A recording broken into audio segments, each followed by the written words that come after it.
they're not the monsters. I thought we had escaped and left that life behind. I thought wrong. Humans, for all their flaws, they never give up. For less than half a year, I worked at a 24-hour petrol station serving one of the main roads leading to the city center. I put in 12-hour shifts every night. Sounds really tough, but activity always died down towards the middle of the shift. This lull period then became my downtime, when I relax and unwind on videos and phone games. After my shift, I then return home to sleep. I don't really venture out during the day, unless I have to run some errands like buy groceries, pay bills, and the like. I don't really like humans. My job involves short-lived interactions, so that was alright. But walking in a crowd in close contact with people, it was unnerving. To be with too many of them, it really brings back unpleasant memories. Really unpleasant memories. I was also afraid of what my body could do to them. That would definitely blow my cover. Besides, I have to take care of those at home. It was a safe and predictable life, the life I've always wanted, the life that we've always wanted. I didn't know that they would track me down so easily. I kinda liked my new coworker, Yang Han. He kept to himself, but was always kind and welcoming to customers. He always helped me whenever I requested assistance, and he was always waiting dutifully outside to attend to the customers even during the lull period, a much better replacement for the lazy girl that worked here before. I decided to make friends with him. I guess I'm a little human after all, having the same thirst for companionship. Also, making some connections could be useful for long-term survival and blending into society. After 2 months of observing him, I didn't detect anything that could be harmful to me. However, my attempt at fitting in was interrupted when they drove in on that fateful night. The moment they stepped out into the sweltering heat in thick black jackets and black balaclavas, I knew at once that they were up to no good. I initially thought that I was about to experience my very first robbery, and I didn't know what to do.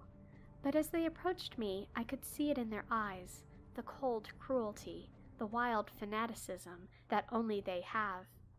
They were here for a much more sinister purpose.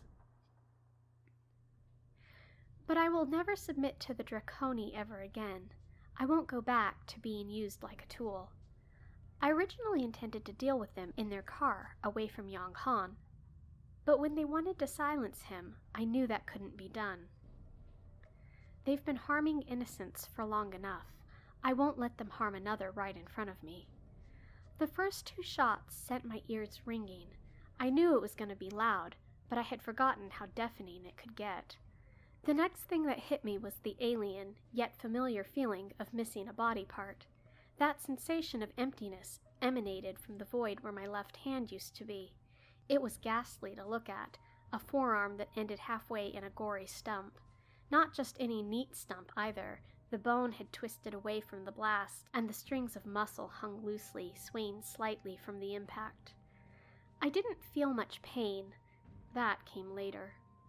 I made short work of the first 2. They were newbies, sent to test the waters, to see if I had grown aggressive or stronger. The squad leader put up a much tougher fight, though. He took off my remaining healthy arm. He was much more trigger-happy, repeatedly taking shots at me, opening holes in my stomach and my leg. But he soon succumbed after I launched myself on him. I used the same tactic that I had always used, just get something in their eyes. Honestly, they should have prepared goggles whenever they tried to capture beings like me. In his case, I spat in his eyes, which of course got him to scream and rub them. In doing so, he spread my corrosive secretions all over his face, and soon every movement of his hand disfigured his face just like a knife scrapes over a tub of butter. It didn't take long for his mask and jacket to rip, allowing his body to be bathed in the blood dripping from my wounds. With the current problem resolved, I slumped down on the dissolving corpse, utterly drained from the physical exertion. I had never fought so many people before, let alone lose so much. I used to think I was immortal, but after losing so many body parts, I felt as brittle as the skin of the corpses, which by then were disintegrating into little flakes and sizzling in my blood. And pain. I felt pain. Excruciating pain. The stumps on my forearms stung as the shredded muscles pulled on the shattered bones with every minor movement I made. The blood dripping down my skin gave me a sickly, warm feeling. The worst part was my leg. He shot it last, and the wound still burned from the explosion. I could feel the grainy remnants of gunpowder and the pellets in the jagged slivers of muscle, wriggling deeper into tiny nooks and crannies. Then I saw Yang Han, screaming in horror at his melting finger. It took all the strength I had to get up and crawl to him.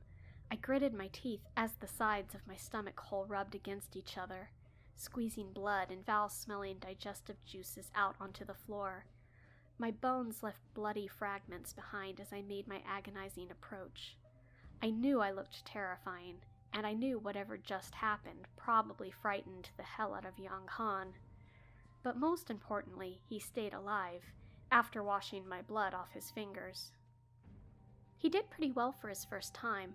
Sure, he did argue, but finally we were on our way out of the crime scene, which I was sure would be swarming with agents in less than an hour.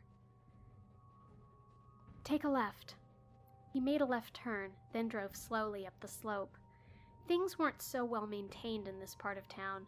The flickering street lamps were placed at irregular intervals. There were numerous potholes on the road, and the vegetation at the roadside was sorely in need of trimming.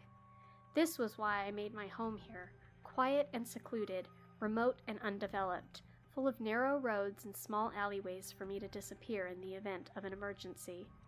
Despite the empty streets, Yang Han drove slowly, constantly scanning the area. I guess he was looking out for any suspicious people. That was understandable. After all, we almost got killed.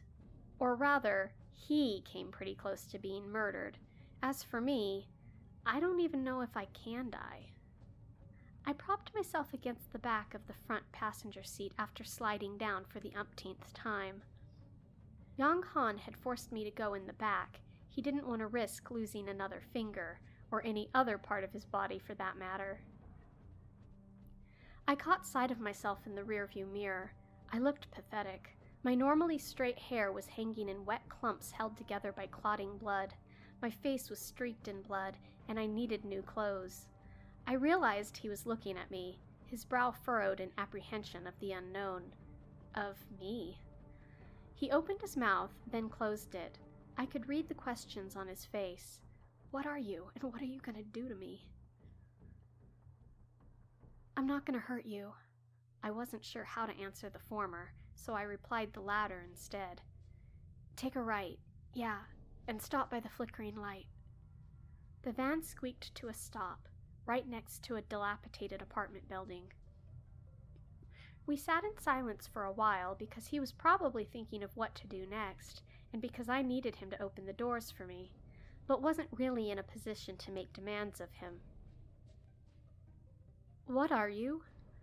He finally mustered the courage to ask. The agency calls me an Elioid. I have no idea why they call me that, but I think it has to do with my body causing ills to humans. I paused. I didn't exactly prepare a script to explain myself for such situations.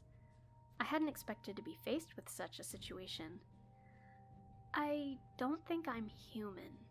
I'm not sure whether I'm immortal. I will recover, that's for sure. That's about all I know, though. Do you mind helping me get home? How are you going to get up there? He faced the block. By crawling to the elevator. But what do I do about him? I can't just leave him like that. Either the agents or the Draconi will find him and he'll be helpless as he knew nothing about what was going on. I think you better follow me. I can provide you some answers and let's just say it's not really safe for you out here. I moved along the corridor, the wheels making rhythmic clacking noises as they rolled across the grooves of the floor. Thank goodness for the trolley on the first floor, otherwise I would have been in much more pain. Leave the talking to me, and make sure that trash bag covers your exposed skin. I knocked on the door, which opened almost instantly. "Mama, you back early!" I winced, not expecting her to exclaim so loudly at such an unearthly hour. There weren't many residents, but still. "What happened, Mama? Why are you missing stuff?" "Hush, dear. Let us enter." I reached out with the remainder of my arm, which she gingerly grabbed and pulled. Oh, fuck, that hurt. But I was finally inside. "Who's this?" She looked up and saw young Han standing timidly by the wall. She started advancing towards him menacingly, her fists shaking. "You do this to my mama?" "Sally, he didn't. He's a friend. Why don't you give him a bottle of water and bring me to the bathroom to clean up a little?" Sally nodded and proceeded to the kitchen. I turned to young Han. "Sit right there. I'll be right back." "Don't worry. They'll grow back. Although it'll probably take 2 weeks. I caught Yang Han staring at my missing limbs. I was now clad in cleaner clothes, and the long sleeves hung loosely by my side. "Sally, go to sleep now, all right?" She nodded and trudged to her bedroom. "She's your child?" Yang Han asked, incredulously, once he was satisfied she was out of earshot. "She's older than me by at least 3 years, but she's a little slow. She thinks I'm her mother." I glanced at her closed door again. "She's an Elioid, like me. She's basically all I have now. What she lacks in intelligence, she makes up in potency. She can dissolve humans twice as fast as me, and she's far, far more violent than me, which is why she got abused by the Draconi.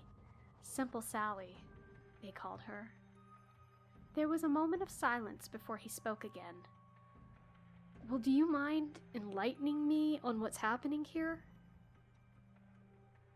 "I'm not exactly an expert, but I'll try. I don't even know what I was. I found out after eavesdropping on the agents. I think the agency is an arm of the government that specializes in containing special creatures, like me and her. And I remembered seeing a few others too when I was inside. Stuff like this guy who could turn into a wolf-like creature, and some guy that feasted on blood, or something like that." "Werewolves and vampires? They exist? You gotta be shitting me." "I wouldn't call them that, though. The wolf guy turned into a really small and weak wolf. And for the other guy, he liked to drink sweat as well, which was pretty disgusting. But then again, so am I." "So, what happened?" He had too many questions to ask. "I was put in after some disturbing accidents in school. Got caught by them. Being contained was okay at first, but as I got older, they started doing stuff, experiments and shit, which hurt. Not only physically, but psychologically as well. Like you're treated like a test subject instead of a person, not to mention the loss of freedom. Some of those inside had been there ever since they were born. But I had a taste of life outside. It was just too restrictive. Just a sense of despondency to know that life outside was moving on and you're not a part of it." "Ah, yes, and the Draconi. They attacked the agency facility and took us, saying they were breaking us free. We were all thrilled, but I was made to do stuff I didn't want to do. Some of the others liked it, but I just couldn't bear making people who didn't hurt me suffer. Those that I killed earlier, you can see that the Draconi sees us as subjects, as tools to forward their agenda, which I don't really know what it is, but I always assumed it to be hurt others and take what they have, and I hated that. Both of them will be after us soon. They'll check our employee records, and they'll find our addresses." "What?" Yang Han jumped up in shock. "Shh, she's sleeping." I shushed him. He sat down again, albeit with a bit more worry in his eyes. "What else did you expect?" "I have a family back home. parents, my pet fish, schoolwork, my video games, my web history, my social media accounts. He put his head in his hands, then glared at me. They're all in danger, all because of what you did, you monster. Ilioid, or whatever lame name you have. You're a monster. Calm down. I could have left you behind to die. I adopted a firmer tone. We can work this out. Starting by calling your parents. Let them evacuate first. His anger faded a little, and he stared at me, his face unreadable. We're not the monsters, Yang-Han. We just seek normal lives, but we're locked away from the world we want to live in. I stared unblinkingly into his eyes, causing him to look away. Who do you think are the monsters? He opened his mouth to say something, but the faint wailing of sirens sounded from far away. He ran to the windows. Well? I asked. They're coming.